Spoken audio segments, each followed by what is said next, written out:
Hello, friends, fiends, and fellow UB-tubers, and welcome to episode 714 of the Daily Comic and Collectible.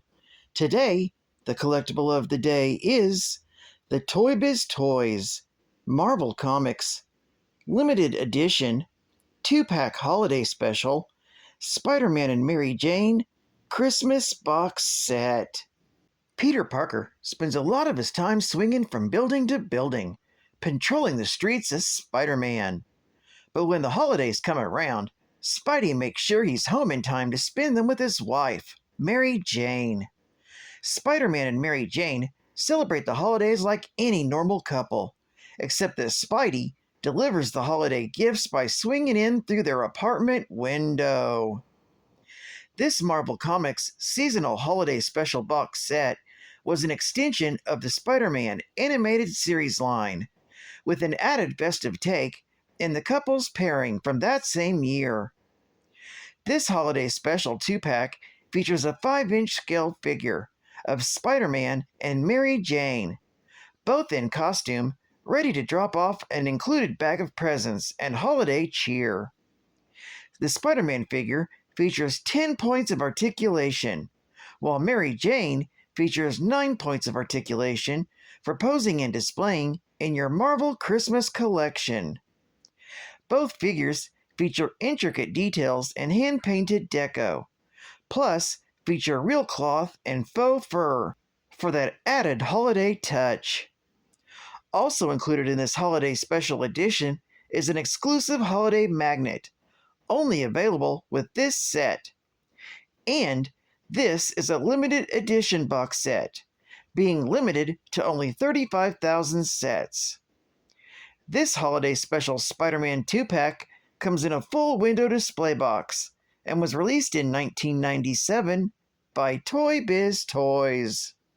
Now, the comic of the day is Peter Parker, Spectacular Spider-Man, Volume 1, issue number 112, with a cover date of March 1986, but was released in December for Christmas in 1985, with story by Peter David, art by Mark Beecham, and cover by Kyle Baker. This issue is titled, You Never Make a Sound. The story opens on Christmas Eve in New York City. As shoppers go about their business, a young man steals a present out from under the arms of a woman and makes a run for it. Although he gets past the bystanders and slips into an alley, he runs into a web put up by Spider-Man. The youth, named Joe, begs Spider-Man to let him go, as he stole the gift to give it to a sick mother. Spider-Man doesn't buy this flimsy excuse, and soon the woman arrives with a police officer.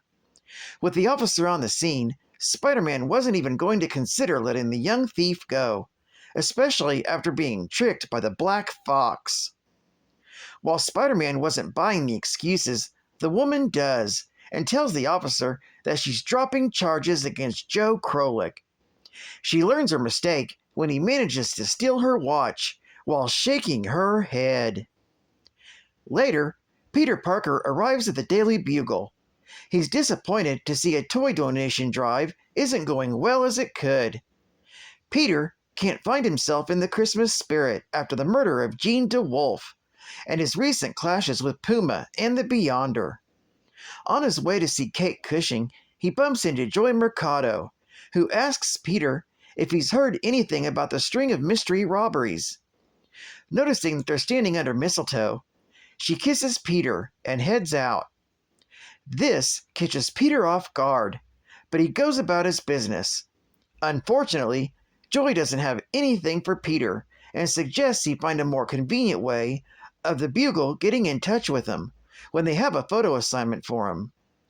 Peter thinks of what might happen if he was battling Dr. Octopus and has to answer a message from the Bugle, and tells her he'll think about it. Feeling unwanted, Peter calls his Aunt May, who's happy to hear from him.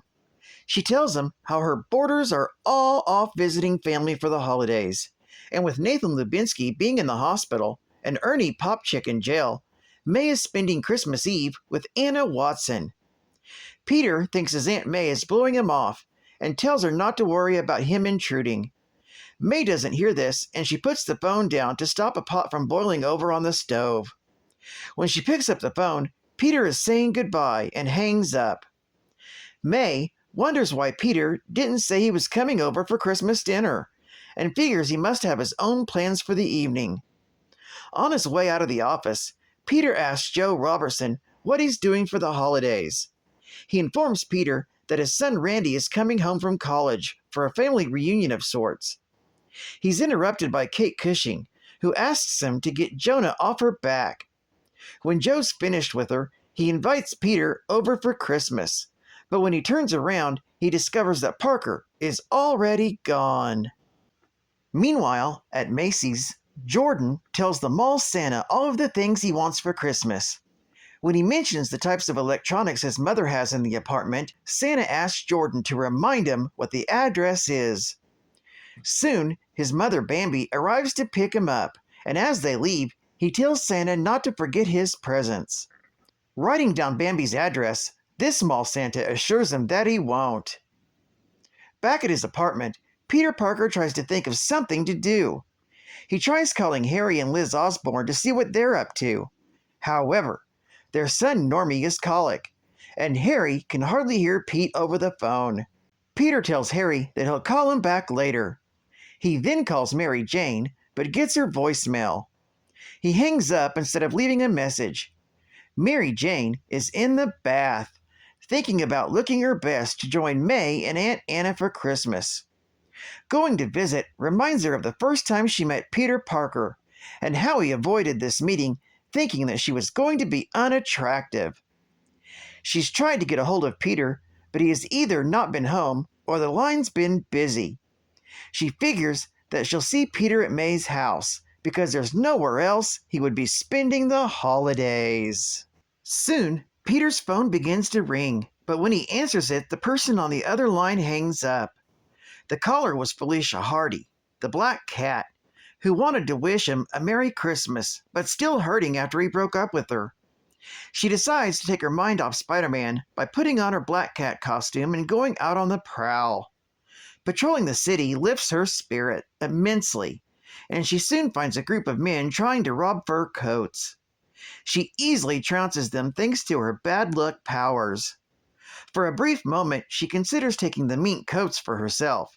However, she notices some homeless women trying to keep warm by a trash barrel fire. As she swings away, the black cat feels great about what she's done, and decides that perhaps she should use her skills as a cat burglar to be like Robin Hood, robbing from the rich to give to the poor. Meanwhile, by this point, Peter Parker has given up on spending Christmas with anyone, and gets his last 2 cans of Coke out of the fridge. One is for himself, and the other he pours for his Spider-Man costume. As the evening comes to a close, Peter Parker has called it a night and goes to bed. In the apartment next door, Randy, Bambi, and Candy have also retired for the night. However, Bambi wakes up in the middle of the night because she hears a noise. Thinking it's her son Jordan trying to get an early start at unwrapping his Christmas presents, she's shocked to discover a man in a Santa costume stealing the electronics. Spotted, the Santa thief pulls a gun and threatens Bambi. As Bambi begins to panic, Peter's spider sense is kicked off and he wakes up. He quickly changes into Spider-Man and comes crashing through his neighbor's window. Spider-Man confronts the thief, but they're interrupted when Jordan, Candy, and Randy wake up to see what the commotion is. When Spider-Man tries to web up the crook, he hits Candy and Randy by mistake, allowing the thief to make a break for the door. Following after him, Spider-Man runs into his landlord, Mamie Muggins. She scolds Spider-Man for trespassing, but Spider-Man quickly moves her out of the way and continues his pursuit. Spider-Man catches up to the thief as he's fleeing to the roof, dropping his stolen loot along the way. When the thief gets up to the roof, he runs into the real Santa Claus, who's not impressed with his imitator, and kidnaps him. When Spider-Man arrives on the roof, he finds no sign of the thief. The next morning, Peter Parker is woken up by a phone call from Kate Cushing, who tells Peter that she has an assignment for him. She tells him that the man who was supposed to be dressed as Santa at the Bugle was found tied up in the closet, and he won't believe who's taken his place. Peter rushes down to the Bugle building, where he discovers the thief giving out handcrafted toys to children. When Peter asks an officer at the scene, he learns that the thief called the police to tell them that he was here and confessed to all his crimes. Seeing Peter, the thief tells him that he's been reformed and hands him a note written by Santa. The note tells Peter to call his Aunt May. Soon, Peter is at his Aunt May's house, who's happy to see him home for the holidays. As they have breakfast with Anna and Mary Jane Watson, May tells Peter that Ernie Popchick was released from prison as the judge refused to indict him, and he's visiting his son for the holidays. Mary Jane asks Peter what's wrong, and he tells her that something feels wrong. She tells Peter that he needs to learn to relax and starts tickling him. Outside of Aunt May's, two men are watching from the bushes. When one of them pulls out a switchblade, the other tells him to stop, that they'll carry out their plans another day, assuring him that their intended victim won't get away. This story is continued in Peter Parker, the Spectacular Spider-Man, issue number 113. Santa Geek Fact. In this story, a criminal scam artist working as a mall Santa asked children where they lived so he could deliver their presents. He then appeared at their windows dressed as Santa, duping the children to letting him in, after which they would loot their house. Spider-Man eventually encountered the thief, who fled to the roof, where the real Santa, angry at this misuse of his identity, kidnapped him, then scared the thief into giving up crime forever.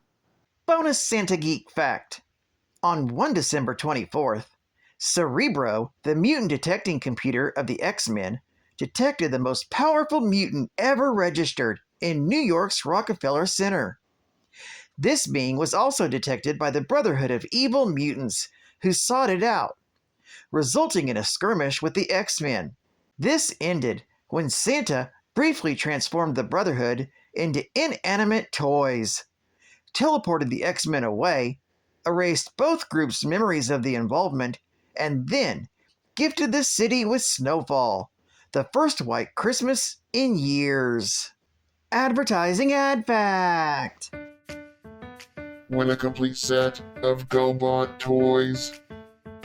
Announcing the Nestle Quick Challenge of the GoBots game with 250,000 prizes. Whoa! Only from Nestle Quick. It's so exciting. See specially marked packages of Nestle Quick for a free instant winner game card. But what can I win? Second prize, GoBot action figures. Oh my god. First prize, GoBot messenger vehicle. Oh my god. Grand prize includes complete set of GoBot toys. Oh my gosh! Don't miss it on your chance for Nestle Quick GoBot toys. Only from Nestle Quick. And Ho, ho, ho! Final Santa Geek Fact! Santa Claus has a number of magical mutant abilities, including longevity, the ability to fit himself and others through any chimney, avoiding fiery injury in the process, levitate up a chimney, usually by touching his nose and nodding, alter the appearance of himself or other objects or beings, including physically transforming a person into an inanimate object, change the size of other objects, teleport himself and others across the world, generate snow, and determine who's been naughty or nice. His normal strength is augmented on Christmas Eve to lift or press 2 tons. Santa's full powers are not revealed, though he prefers not to use them in combat. While he appears to be a senior, Santa has not physically aged in centuries. Santa Claus has access to a wide range of supernatural artifacts, which he uses to accomplish his various feats of magic. He also commands a sleigh pulled by a number of magic reindeer, who magically enable him to travel across the planet, stopping at most houses along the way in a single night. His magical sack is actually a tesseract, serving as a portal to a sort of storage dimension, and it holds enough presents to supply the entire world in one trip. Well, I'd like to thank you for joining me for this very special edition, holiday edition, of the Comic and Collectible. And I hope to see you again Wednesday. This is Cut Fan Comics Man, and I'll catch you on the flip, baby. Over and out.